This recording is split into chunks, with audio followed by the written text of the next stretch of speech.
Cumprimentando, mais uma vez, o diretor do Sindicato dos Petroleiros do Rio de Janeiro, Sindipetro RJ, Leandro Lanfred. Leandro Lanfred, bom dia. Bom dia, mais uma vez participando do seu programa, uma honra o convite, poder estar aqui tentando contribuir, como você acabou de dizer, né, nesse programa para fortalecer a luta da classe trabalhadora. Sempre, sempre, Leandro. Eu que agradeço muito a você, o pessoal do Sindipetro, que está sempre com a gente aqui, contribuindo com o nosso faixa livre. Enfim, é muito importante a gente fazer essa luta em unidade para avançar no que diz respeito à defesa dos interesses da classe trabalhadora. O Sindipetro é fundamental nesse trabalho conosco aqui no Faixa Livre. Obrigado mais uma vez pela tua presença para a gente falar sobre uma série de temas importantes relacionados à Petrobras, ao setor de óleo e gás no nosso país, Leandro. E eu queria começar falando sobre uma espécie de dança das cadeiras aí, em cargos importantes relativos justamente a esse setor de óleo e gás no nosso país. Tivemos aí, na última semana, uma troca no comando da Agência Nacional do Petróleo, Gás Natural e Biocombustíveis, com a chegada de Pietro Mendes, assumindo a diretoria-geral da ANP, no lugar de Rodolfo Saboia. A indicação feita pelo presidente Lula se daria, de alguma forma, para atender a um pedido do ministro de Minas e Energia, o Alexandre Silveira, que tem cada vez mais influência nesse setor. Antes, o Piero ocupava a presidência do Conselho de Administração da Petrobras, teve de renunciar a esse cargo. Com isso, quem assume no seu lugar lá no Conselho de Administração, tendo o nome, inclusive, já aprovado, é o Bruno Moretti. Bruno era secretário especial de análise governamental da Presidência da República, além de ser conselheiro da Petrobras e membro do Comitê de Investimentos da companhia. Leandro, a gente queria começar tentando entender o que representa essa troca de comando, tanto na ANP como no próprio Conselho de Administração da Petrobras. Na avaliação de vocês do Sindipetro, o Brasil e a própria Petrobras saem ganhando com essas movimentações? Então, eu queria começar pela reação do mercado, que eu acho que ajuda a explicar. A reação do mercado foi de neutralidade em relação a essas mudanças.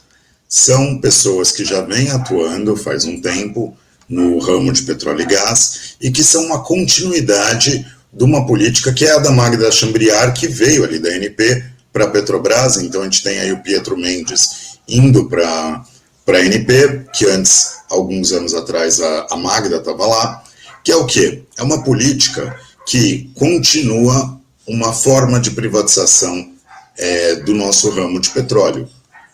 São todos eles favoráveis ao modelo de leilões, seja de partilha ou de concessão, e são favoráveis a parcerias que a Petrobras estabelece com empresas estrangeiras, né? Então a gente tem em vários campos uma participação crescente de Shell, Equinor, etc.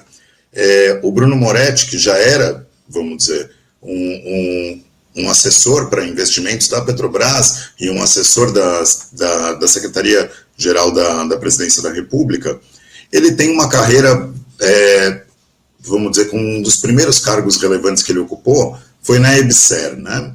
Logo na criação da EBSER, Empresa Brasileira de Serviços Hospitalares, que é uma forma diferente de privatização. Não é a privatização crua e nua, tal como fazem governos de extrema-direita, mas é a forma de aumentar a ingerência do mercado, uma ingerência privatista, utilizando mecanismos de parceria pública-privada. Essa é a maneira que essas pessoas têm uma certa carreira na Petrobras, na ANP, na Presidência da República, e a reação do mercado foi neutra, justamente notando que não vai mudar a política. Uma política aqui, no caso da Petrobras, é o quê? É uma Petrobras dirigida a dividendos. Essa mudança aconteceu, é muito importante ver, quando saiu estudos que mostram que a Petrobras, das maiores petroleiras do mundo, é a empresa que tem a maior relação lucro em relação a dividendo. O jornal Poder 360, ele fez uma análise que destacava que era a terceira petroleira mais lucrativa do mundo. Mas, na própria análise dele, se você fizer pela ótica de lucro sobre dividendos, é impressionante, lucro em relação ao faturamento, é impressionante. A Petrobras, que tem uma média de 25%. É uma continuidade dessa política. a do Bruno Moretti, que é a política que é tocada pela Magda. Essa é a nossa visão sobre essa dança das cadeiras, um pouco de 6 por meia dúzia.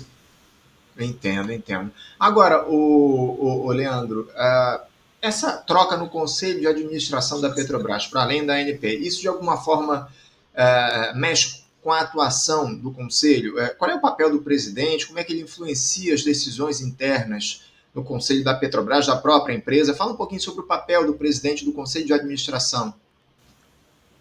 O Conselho de Administração ele é responsável pelas decisões estratégicas, né? Os planos de negócios, os planos estratégicos, todos eles são aprovados ali. Você tem investimentos importantes, tem que passar por ali. Então, é um pouco do lugar que, vamos dizer, dá um norte estratégico para onde vai a companhia. E qual é o norte estratégico que segue de pé? Uma companhia que é para gerar dividendos. Esses dividendos vão principalmente para acionistas privados, mas também para o Estado, que utiliza esses dividendos para arcabouço fiscal e acaba tendo, em certo sentido, o mesmo destino do que o destino privado, né? Grandes banqueiros nacionais e imperialistas. Então, o Conselho, essa mudança, pode ser que tenha alguns cargos que mudem, sempre cada mudança acaba rearranjando algumas cadeiras, mas o norte estratégico para o qual aponta é qual? É uma manutenção de uma Petrobras completamente ligada e subserviente ao interesse do mercado financeiro. Sem promover novas privatizações, é fato. Porém, administrando, sem mexer nas que já foram feitas, e muito timidamente atuando para minimamente reverter grandes injustiças acontecidas, né? Recentemente, o Conselho de Administração aprovou, né, a volta da Petrobras ao mercado de distribuição de gás de cozinha. Mas existem vários outros mecanismos que permitiriam entrar na distribuição de outros combustíveis. Sem dizer, uma série de políticas, né, para desenvolvimento de tecnologias, para o papel que a Petrobras poderia ter. O Bruno Moretti, ele já era parte do conselho que aprovou este plano diretor. Uhum. Então, pode ser algumas mudanças, mas, ao meu ver, o norte segue o mesmo. Uhum. E é a leitura que o mercado financeiro fez.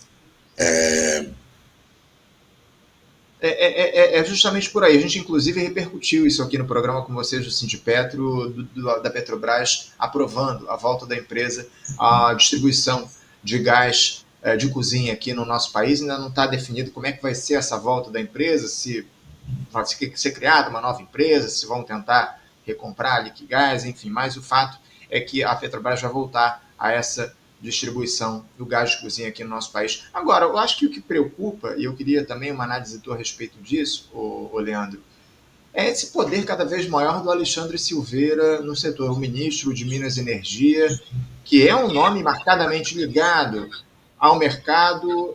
Mais uma vez, essa troca no comando da ANP foi a pedido do Alexandre Silveira, pelo menos é o que chega a partir das informações lá que vem do Palácio Planalto. Esse poder cada vez maior do ministro, isso preocupa vocês do sindicato? Acho que sem dúvida. A Petrobras, e podemos olhar mais em geral o orçamento público, é parte de uma política de conciliação que o governo Lula promove, de buscar grandes atores do centrão, de empresários supostamente progressistas, e lotear, vamos dizer, interesses ali. Ele é um defensor de crescente participação privada no nosso petróleo e, ao mesmo tempo, ele vem ganhando maior poder de influência em nomear cargos na Petrobras, na ANP. Essa política, além de aumentar a pressão privatista, é também fortalecer depois o poder de atores do centrão para demandar mais espaço, mais políticas a seu favor. Filme que a gente já viu, né? Já viu acontecer, e que foi uma parte do golpe institucional, do impeachment a Dilma Rousseff. Você alimenta o Centrão, e depois esse Centrão já bem alimentado exige outro programa, outras diretrizes. E a gente está vendo isso acontecer em meio a um crescimento da extração de petróleo no nosso país.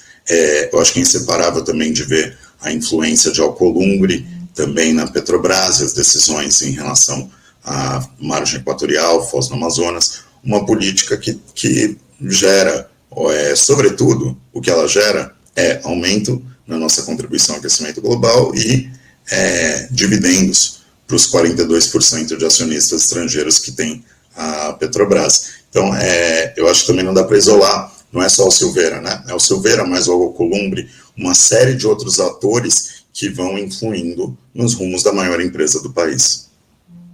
Acima de tudo, essa grande aliança que foi construída para governar o país, como você muito bem traz aqui para a gente, né, o Leandro, com diferentes atores aí que têm influência sobre esse governo. É uma pena que o nosso país esteja submetido a isso num momento tão importante, tão grave da nossa história. O aprofundamento da lógica neoliberal no nosso país sob esse argumento de derrotar a extrema-direita, e isso, infelizmente, vai se aprofundando. Eu também queria falar sobre um outro episódio, o Leandro, que nos chamou a atenção, julgado pelos camaradas do Brasil de Fato, inclusive, que dizem respeito a descontos em impostos que foram concedidos por decisão judicial à empresa Atem Distribuidora. Que empresa é essa? Essa empresa Atem Distribuidora, ela comprou a refinaria Isaac Sabah, a REMAN, no final, lá no ano de 2022, no finalzinho do governo do Bolsonaro. Essa compra se deu por 1,3 bilhão de reais. A privatização de mais uma refinaria aqui no nosso país. E, curiosamente, esses descontos oferecidos por decisão judicial a essa empresa, no período de 8 anos, eles acabaram somando exatamente o valor da compra dessa refinaria. 1,3 bilhão de reais em descontos de impostos. Leandro, é como se o grupo tivesse adquirido de graça a refinaria ao longo desse período. Esse valor foi divulgado, inclusive, esse mês pelo Instituto Brasileiro de Petróleo e Gás, que é uma associação de empresas do setor que inclui, inclusive, a própria Petrobras. A entidade realizou um estudo sobre as isenções da Atem, que considera os descontos na cobrança de PIS e COFINS de junho de 2017 a dezembro de 2024. Segundo esse estudo, estudo do IBP, as isenções dadas estão baseadas em duas liminares. A primeira é de 2017, dentro de um processo aberto pela distribuidora de eletricidade Amazonas Energia contra a União. O processo visa afastar 100% da cobrança do PIS/COFINS sobre a importação de derivados de petróleo destinados à Zona Franca de Manaus, onde a Atem tem parte da sua operação. Em agosto daquele ano, o pedido foi aceito pela Justiça de forma liminar. O desconto nos impostos, entretanto, foi suspenso entre dezembro de 2018 e junho de 2019. Depois, ele foi restabelecido com isenção total de 100%. Em novembro de 2019, uma nova decisão reduziu o percentual de isenção para 70%. Ele segue vigente até hoje, enquanto o Superior Tribunal de Justiça, o STJ, não avalia o caso. Já a segunda liminar é de 2022. Foi concedida num processo em que a própria Atem pede um mandado de segurança contra a União, novamente para garantir a isenção de PIS/COFINS de importação de insumos e matérias-primas usados pela empresa na Zona Franca de Manaus. A decisão segue em vigor, essa ação tramita em segredo de justiça. Leandro, o judiciário oferece benefícios fiscais a uma empresa que correspondem ao preço de compra de uma refinaria da Petrobras. É muito fácil ser empresário no setor de óleo e gás do Brasil, não, Leandro? Como é que o Sindipetro avalia esse tipo de situação que, para mim, se configura um verdadeiro escândalo? É verdadeiramente um escândalo, né? E é um escândalo continuado. Porque primeiro é o escândalo da venda, da privatização a preço de banana para gerar um monopólio privado. O Grupo Atem, ele é o maior grupo, já era o maior grupo de distribuição de derivados na região norte do país. E ao assumir a refinaria de Manaus, né, a refinaria do Amazonas, ele passa a ser praticamente um monopólio regional. O argumento que se dava no governo Bolsonaro era para ter maior concorrência, ao contrário, criam monopólios regionais. E aí a justiça atendendo a esses poderosos empresários da região norte, continua esse escândalo isentando de impostos, ou seja, é menor arrecadação para a região do Amazonas, para os municípios e para o estado do Amazonas, e por outro lado, também essa grande vantagem, como você disse, de ser empresário de petróleo no país, porque inclusive esses investimentos para comprar preço de banana frequentemente são feitos através de empréstimos subsidiados pelo BNDES. Então é tudo uma farra que faz cada vez mais o petróleo não ser nosso, ser de interesses privados, como dessa Atem, e que mal dá para dizer que ela usa essa refinaria como refinaria. O número de 2024 coloca que ela refinou 20,6% da capacidade. Ela utiliza como uma base de distribuição.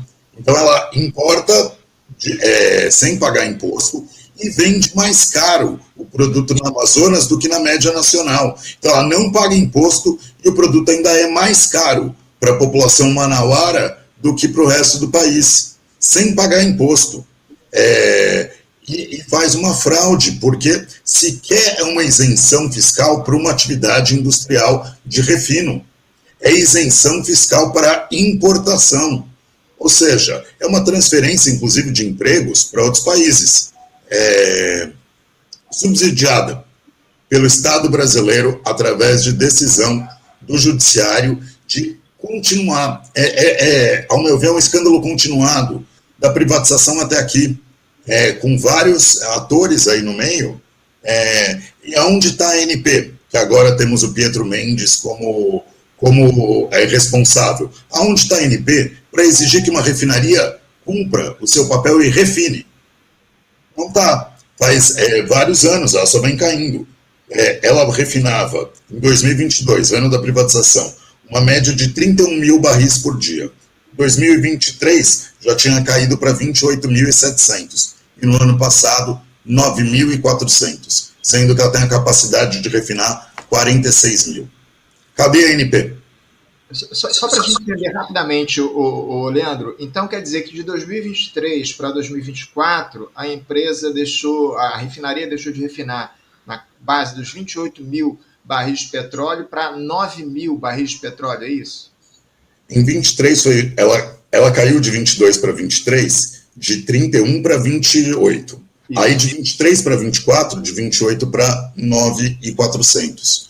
Isso é números dia, tá? Número de barris por dia. Então, é uma queda. Ela está hoje em 21% da sua capacidade, 20,6%, né? Arredondei para 21% da capacidade. E a ANP não utiliza nenhum instrumento à sua disposição para questionar essa concessão criminosa que foi feita a esse grupo, que já era monopolista, já tinha decisões que o favoreciam de não pagar impostos, e agora utilizam a refinaria como mera base de armazenagem de produto importado. É um negócio escandaloso. De 2023 para 2024, a empresa perdeu mais de 2/3 da sua capacidade de refino por escolha da própria Atem, que é atualmente a empresa que comanda lá a refinaria de Manaus. E você citou, é importante ter citado isso, porque isso prejudica os próprios moradores daquela região. Isso acontece também na Bahia, né? Com a privatização da RLAM, da Landulfo Alves, acaba que o combustível que é vendido para as pessoas que moram naquela região acaba sendo vendido por um preço mais alto. Algo acontece também lá no norte do país, né? Com certeza, e acho que é crucial a gente fortalecer um movimento para retomar tudo que foi privatizado. Quem ganha com isso? Os donos da RLAM, né, ali na Bahia, os donos da REAN, a Atem, no Amazonas, quem comprou a RPCC no Rio Grande do Norte. Em cada um desses lugares foi criado um monopólio regional que vende produto mais caro e não utiliza plenamente a capacidade de refino do lugar. O caso mais escandaloso é o de Manaus, mas em todos eles, eu não estou com os dados aqui à mão nesse momento, mas em todas as unidades elas estão subutilizadas em relação a como elas eram antes da privatização. Então, é um favorecimento de empresários estrangeiros ou nacionais, mas um favorecimento em detrimento dos consumidores locais, em detrimento da arrecadação de impostos e, em muitos casos, com degradação das condições de trabalho. A própria Atem, ela é processada por demissão em massa nessa refinaria. Teve uma queda muito grande de número de funcionários. No caso da Bahia, você tem uma tentativa de impor direitos inferiores a que os trabalhadores tinham quando eram Petrobras. Então, é todo, vamos dizer, multifacetado o problema. Ele é do ponto de vista fiscal, ele é do ponto de vista de propriedade, ele é do ponto de vista do consumidor, e ele é do ponto de vista das relações de trabalho. Tudo isso degradado para favorecer empresários, nacionais ou estrangeiros. É vergonhoso tudo isso que a gente tem observado e não se faz nada para se interromper essa trajetória. E a gente espera, acima de tudo, que haja uma ação efetiva do Estado brasileiro para buscar, investigar o que está acontecendo em relação a essa situação da ATEM e os motivos que levaram a essas decisões. Leandro, para a gente fechar aqui o nosso papo, eu tenho um último tema aqui, até que você tem acompanhado muito de perto, né? A gente teve, na última semana, aqui no Rio de Janeiro, mais precisamente em frente ao consulado dos Estados Unidos, uma vigília pela Palestina.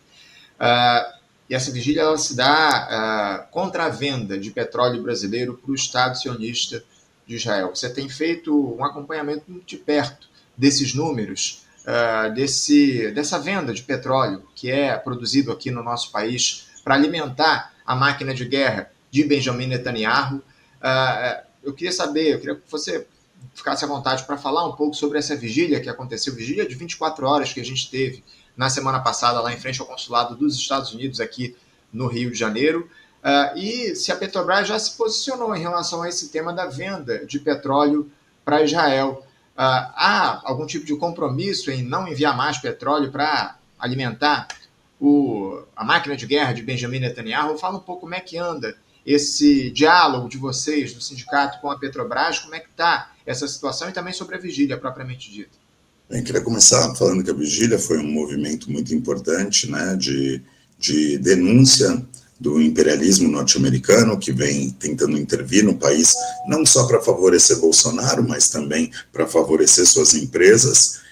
Eu acho que a gente está discutindo aqui petróleo, e essa denúncia, que ele é cada vez menos nosso, se conecta também, seja na privatização, que a gente veio abordando aqui, como nessa sustentação, nesse apoio a que o Estado que vem cometendo genocídio, Israel, se sustente. Não é só armas que precisa o exército de Israel, também precisa de combustível. Então, a Petrobras, em 2024, ela aumentou em 51% sua venda de petróleo para Israel, ou seja, em meio a essa nova ofensiva genocida, aumentou o papel de petróleo brasileiro para sustentar a economia de Israel e intrinsecamente seus tanques de guerra, navios de guerra, aviões, etc. Nós, como Sindipetro Rio de Janeiro, junto à FNP e também a FUP, protocolamos já uma carta ao presidente Lula exigindo o fim dessa exportação de petróleo. Recentemente fizemos uma nova carta dirigida à Petrobras, e a Petrobras ela não nos dá nenhuma resposta oficial sobre isso, mas é muito importante ver o que ela respondeu para a Folha de São Paulo.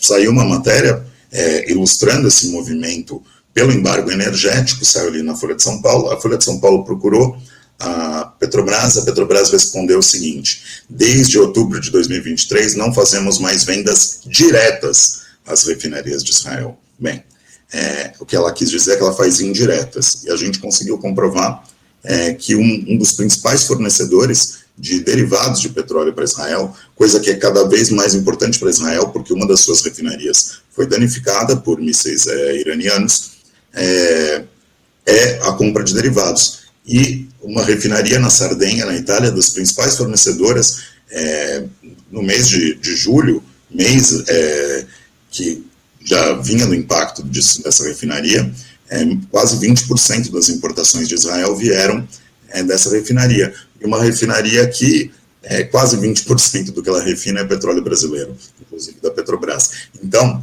elas sabem, a Petrobras, ao responder que não vende diretamente, ela sabe que ela está vendendo que agora Israel está importando muito menos cru e muito mais derivado.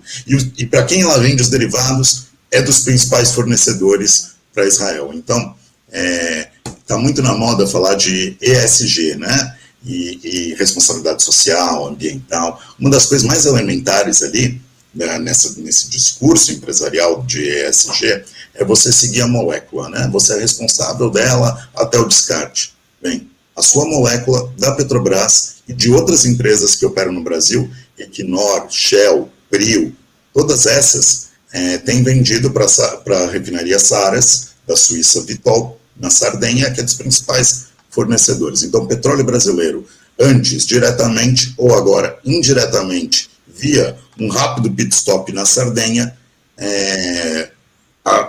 alimenta a máquina de guerra do Estado de Israel.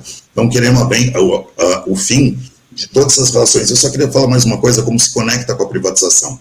O último envio da Petrobras que a gente conseguiu rastrear para essa refinaria na Sardenha, aconteceu numa unidade que é 100% terceirizada e privatizada. A FSO, cidade de Macaé, é de posse da Petrobras, produto Petrobras, mas ela é operada pela japonesa Modec. Então, acho que é todo um símbolo, né? É um produto da Petrobras operado por uma gigante, por uma multinacional japonesa, que saiu dali, produto, para ser refinado e chegar em Israel. Isso mostra, vamos dizer, esse nexo de privatização, como não é só pegar um campo e entregar para a BP, é também colocar um campo, uma plataforma inteira para ser operada pela maior empresa mundial de operação de plataformas, que é a Modec. Então, isso é uma Petrobras cada vez mais parecendo a BP. A BP, qual é o modelo de negócio da BP? Ela é um fazendeiro que é dono da terra ali do petróleo, mas ela coloca alguém para trabalhar por ela. Ela só recebe ali o lucro. A Petrobras está cada vez mais adotando esse modelo, como se vê nesse caso de colocar uma unidade inteira para ser operada pela Modec. E não é estranho que essa unidade foi utilizada para abastecer o principal aliado do imperialismo no Oriente Médio, que é o Estado de Israel, né?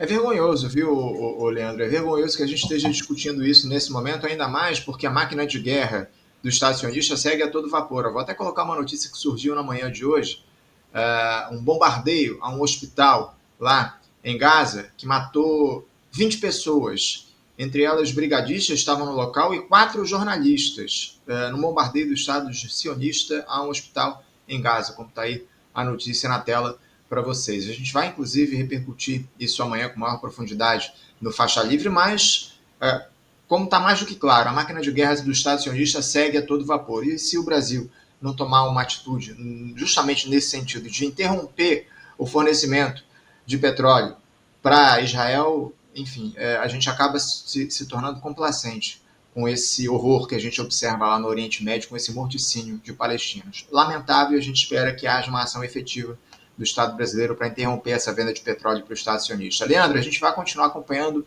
muito de perto aqui no Faixa Livre, contamos com vocês do Sindipetro, para trazer informações a respeito desse escândalo que é a situação da venda de petróleo para o Estado sionista. Quero agradecer mais uma vez a tua presença aqui com a gente e te desejar aí uma boa semana de trabalho, viu, camarada?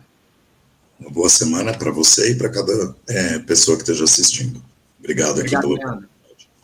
Um grande abraço, até a próxima. Abraço. Conversamos aqui com Leandro Lanfred. Leandro Lanfred, diretor do Sindicato dos Petroleiros aqui do Rio de Janeiro, Sindipetro RJ.